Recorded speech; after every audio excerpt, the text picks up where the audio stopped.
So this guy is actually the son of the Mad Queen. So he's the son of the Mad Queen, and he is insane. He thinks I'm his mother, and he's trying to find a teat on my belly. Can you imagine? He's trying to find a teat on my belly. He is so cute. He's the best. Unlike his mother, he's actually completely calm. So I'm gonna call him, let's see, Sleepy Boy? Yeah, Sleepy Boy. Toxic writers. Why do writers, people who start writing for passion, here is a good question. Why do they become toxic? Because it was all about passion. Well, let's talk about today, why do writers cheat? What causes them to go from someone that is actually normal, who's writing for passion, who all of this is a passion project for them, and then they become increasingly toxic until they are cheating other people and have become the villain. All right? This is very important to really analyze, because reason number one, and yes, we're just diving into it, is the fact that society from a very young age conditions writers to seek fame, all right? It is about becoming the next big writer. It is about becoming the next big name. You see, a writer who writes for passion needs to find value in their writing as a passion, as a hobby, as something that makes them happy. And anything is additional. However, society, because we have these great names who get all the posters, we have all these great names who get all the posters. Society therefore conditions young people, young writers, to essentially value fame, money, and being the big name rather than someone who is actually happy with writing, happy with what they are writing, and finds value in it, whether someone loves it or someone does not. And so writing becomes about sales. Before it was about passion, it was fun, it was something that you did to enjoy yourself. Now it's about becoming the next big seller, becoming the next big, best-selling author, becoming the next sensation.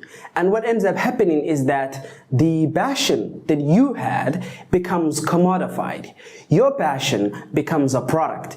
We can sell your passion, and therefore you, as a product of society, themselves become a product to service the cycle that made you, the cycle that took you from someone who was passionate about something into someone who was selling the, who was basically, who has commodified everything, right? And so art becomes commodified. For example, if you take a look at painting, a lot of people, you paint initially because it's fun, it feels great, it's really they're passionate about it. But what ends up happening is that basically, the art becomes a commodity for rich people to use to stash money. That's the root cause.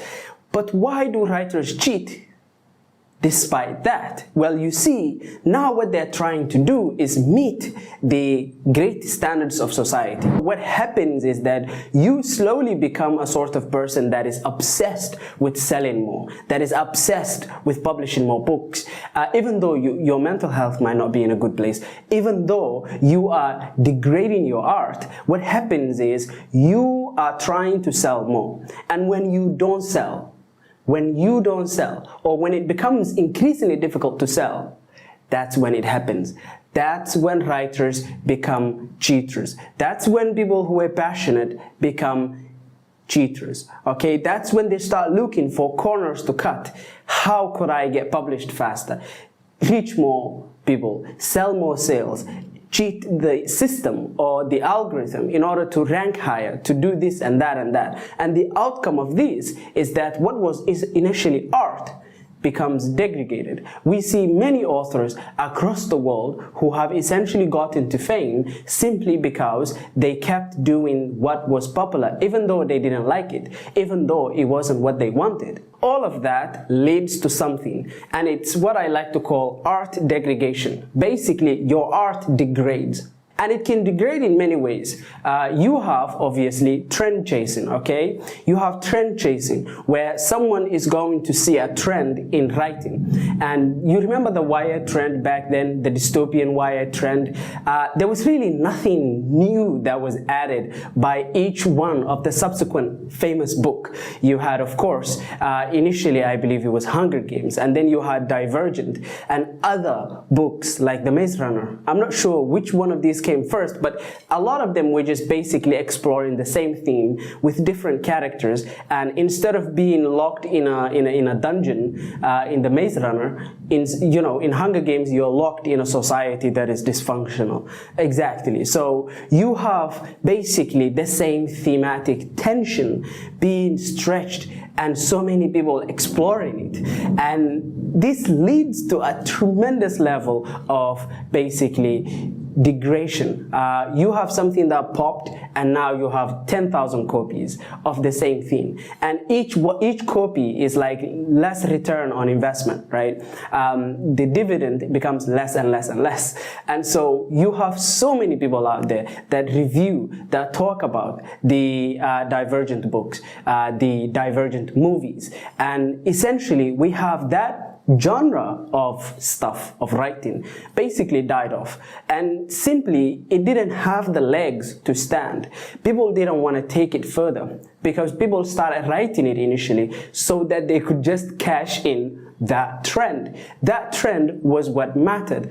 Nothing else mattered to them. And then, of course, another way it degrades is, of course, initially you started writing to enjoy yourself, right? Now you're going to write in genres that you don't like. Maybe you like writing literary fiction, stories that are essentially about literary heroes. Think of Shakespeare. Think of all these different books that you used to read, 1984 and so on and so forth, in school, right? Mockingbird, right?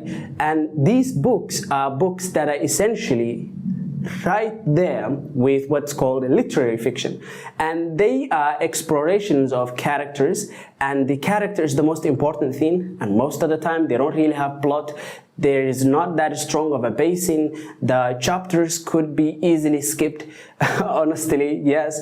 And so you're going to end up in a situation where if you enjoy writing those types of books, well, guess what? The reality is most of them really sell 1/4 or 1/5 compared to fantasy books. And so, of course, because you're chasing those numbers, because society has convinced you that that's what you need in order to be valuable, you come into a situation where you write something you don't enjoy. And that, at its core, is another way that your art becomes degraded, becomes devalued for what you initially started doing it for, which is passion, and it becomes valued for something else, which is its ability to generate sales. Another thing is, you might be a character writer. You might actually enjoy characters, but another way your art can degrade is negative characterization, right? Negative characterization. You might not be in the mood for negative characterization, because you see, if you have your characters and your main protagonist and you characterize them with a negative character arc, or they have a negative trait, well, you're going to have to write a nuanced story, a story with full depth. But what's going to happen, I'm sorry for the lightning, by the way, what's going to happen is you will have less audience, simply because you're writing a story that has unrelatable character, and so you are going to have to degrade your art such that your character is a smooth brain. Basically, they are like porridge or like butter. There is nothing wrong with them. They are the best, they are amazing, they are chosen, they are blah blah blah, wanking job. So it's really useless. You might not enjoy that. You might be tremendously pissed off, but that's right. You're going to have to write those stories, however, if you want to get sales, if you want to get that money, if you want to get the fame which society emphasizes. I mean, we could have a 90-year-old man who has been writing his entire life, who has enjoyed his life, who enjoyed his hobby, but that guy is not valued in society. So you gotta make money, you have to climb up the ladder. And what are you going to do? Well, you're gonna dumb down that character. That's what you're gonna do.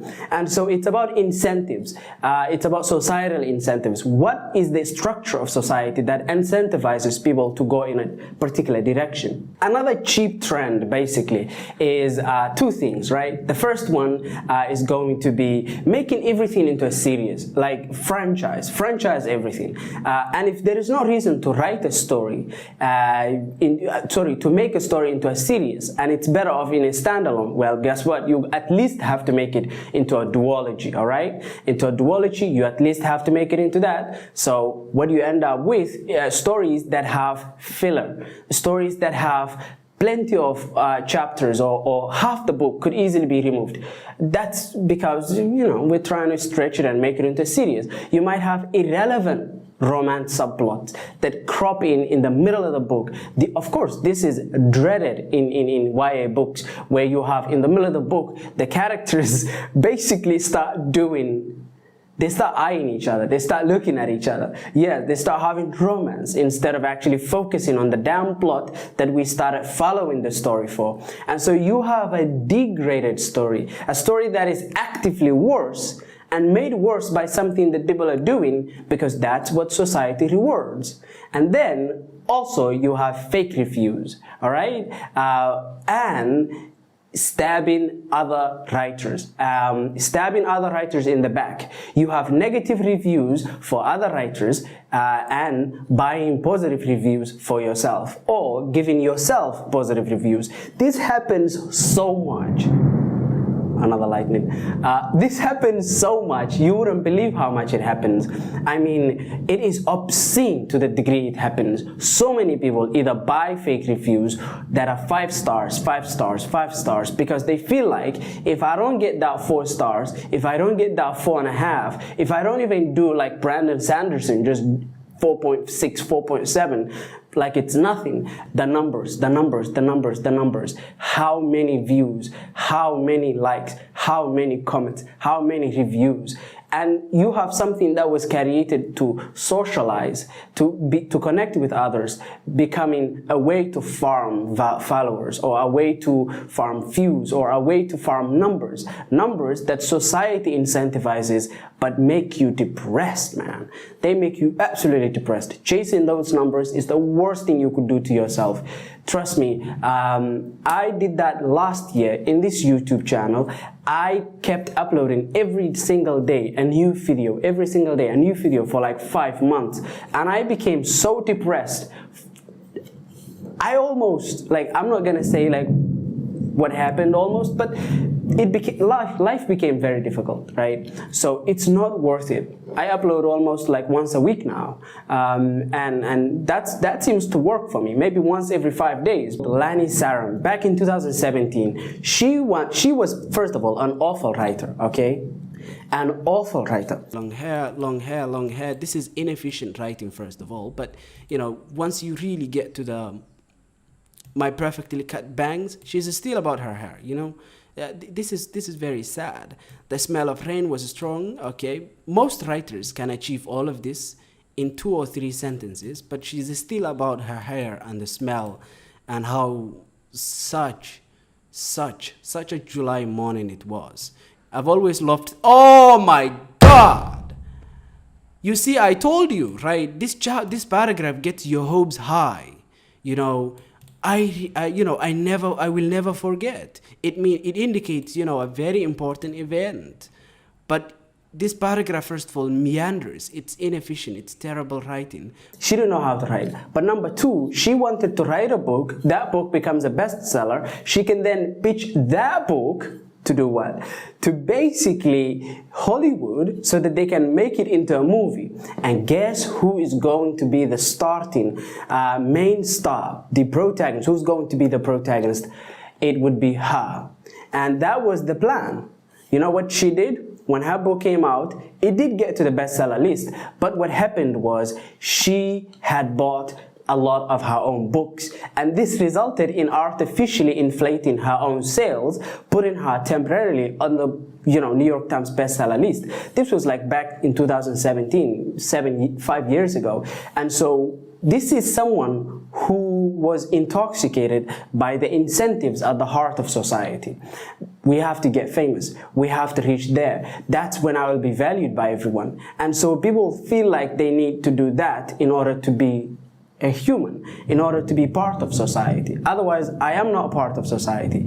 I don't matter, right? And so you end up in a situation where someone cheats and cheats terribly on a massive scale, thousands of copies. Well, this is why writers cheat, because at the core of society are incentives that you are only valued until you are famous, okay? Only when you are famous, only when you have the numbers. Otherwise, you don't matter. Otherwise, you are not a human. Like, society doesn't take you into account. And so we have celebrity worship. We have all these structures in place that essentially perpetuate nonsense. Look, I'll tell you this. You need to be proud of your work, even if it's not, bring you money. And if in 100 years you still don't get money from your writing, you still need to be proud of, and you still need to value your work, your art, your passion for what it actually is. And that is going to give you a much happier life. Someone who becomes famous but is entirely depressed, what's the point? And they eventually, themselves. So you don't want to be in that situation. Trust me, it's not worth it. Value what you are passionate about for that passion, for the fact it brings you joy, and if you make money from it, that's nice. But if you were ever wondering, why do writers cheat? Well, they're trying to chase that unrealistic thing, and when they don't make it, they start cheating. Along the way, when they realize how difficult it is, they start cheating. And so I hope that you took something from this video. Please, if you did so, consider subscribing and tell me, what do you think down in the comments below? Why do writers cheat? Have a nice day. Bye.